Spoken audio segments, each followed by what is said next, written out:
یہ کہتی ہیں اگر رمضان میں فوت ہو جائے تو کیا اس کو عذاب قبر ہوگا؟ دیکھیں حدیثیں یہی کہتی ہیں کہ جو رمضان میں فوت ہوا اس پر سے عذاب ہٹا لیا جاتا ہے، عذاب قبر اسے نہیں ہوگا۔ اب بعض اوقات ایسا ہوتا ہے کہ کوئی بہت زیادہ گنہگار ہیں معروف، وہ رمضان میں فوت ہو جائے تو ہمارے لوگ وہی بات کہ وہ سمجھتے ہیں کہ شاید اس کی کثرت سے گناہ کی وجہ سے، اعلانیہ گناہ کی وجہ سے اللہ تعالیٰ پر یہ ایک ایسا اثر مرتب کر چکا ہے کہ اللہ اس سے ناراض ہو چکا ہے اور اب اس کی بخشش مغفرت ہو نہیں سکتی۔ اب جب اس قسم کی حدیثیں ذکر کی جاتی ہیں جی رمضان میں اگر کوئی فوت ہو جائے عذاب قبر نہیں ہوگا، بولتے ہیں کہ یہ کیا بات ہوئی، ساری زندگی گناہ کر رہا ہے پھر بھی کچھ نہیں ہوگا۔ تو بھئی آپ کون ہوتے ہیں؟ آپ کی جیب سے کوئی پیسے نکال رہا ہے وہ، یا آپ کی کوئی پراپرٹی اس نے قبضے میں لے لی ہے، یہ اس کا معاملہ ہے، اس کے رب کا معاملہ ہے، آپ کو کیا تشویش ہے؟ بلکہ اس طریقے سے اللہ تبارک و تعالی کی تقسیم پر اعتراض کر کے آپ گناہگار ہوں گے۔ آپ نے نیک عمل کر کے کون سا کمال کر لیا؟ یہ آپ کا کمال نہیں، یہ اللہ تبارک و تعالیٰ کا کرم ہے کہ اس نے آپ کو بے شمار گناہوں سے بچایا ہوا ہے۔ تو یہ ہمارا کوئی کمال نہیں ہے۔ اس طرح اس شخص نے اگر گناہ کیے ہیں تو اللہ تبارک و تعالیٰ نے اپنے عدل سے اسے نفس و شیطان کے حوالے کر دیا اور لڑنے کا موقع فراہم دیا، وہ شکست کھا گیا، اور آپ کو اللہ نے اپنے فضل سے نفس و شیطان کو مغلوب کر کے عبادات کی توفیق عطا فرمائی۔ دونوں جگہ، ایک جگہ عدل ہے، ایک جگہ فضل ہے، لہٰذا ہمارا کوئی کمال نہیں ہے۔ اس لیے کسی شخص کے بارے میں آپ یہ گمان نہیں کر سکتے ہیں کہ یہ ضرور جہنم میں جائے گا، اور اگر کوئی کہے کہ نہیں حدیث کے مطابق اس کی بخشش ہو جائے گی تو آپ اعتراض کرنا شروع کر دیں کہ بھئی کیوں بخشش ہو جائے گی؟ بھئی آپ کون ہوتے ہیں کیوں کہنے والے؟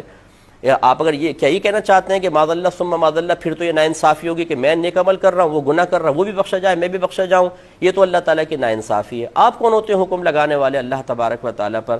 اس لیے وہ کتنا ہی گناہ گار اور پاپی ہو، ساری زندگی شرابیں پیتا رہے، ساری زندگی زنا کرتا رہے، اللہ تعالیٰ اس کے بندے کا معاملہ ہے۔ ہو سکتا ہے وہ شخص ایسی توبہ، موت سے پہلے ایسی توبہ کر چکا ہو کہ اللہ تعالیٰ اس کی سارے گناہ بخش دے، بغیر توبہ کے بھی مر گیا لیکن اللہ تبارک و تعالیٰ نے اس کو رمضان میں موت دے دی، اور کسی نے اس کے لیے دعا کر دی، اللہ تعالیٰ اس کے وسیلے سے بھی اس کو بخش سکتا ہے۔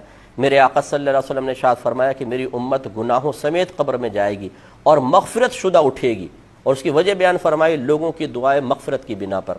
یہ شرح الصدور کے اندر یہ حدیث پاک موجود ہے۔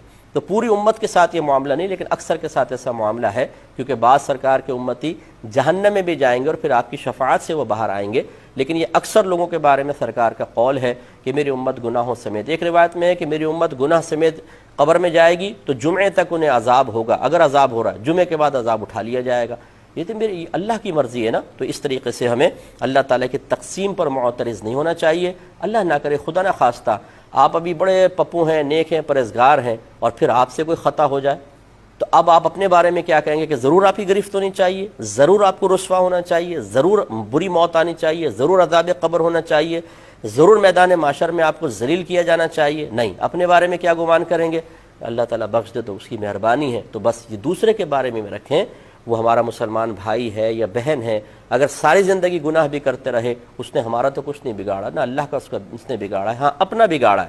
اب اللہ کی مرضی ہے، چاہے تو بخش دے۔ اس طرح کسی کو مایوس کرنے کی حاجت نہیں ہوتی ہے، نہ اس طرح کی سوچ بنائیے۔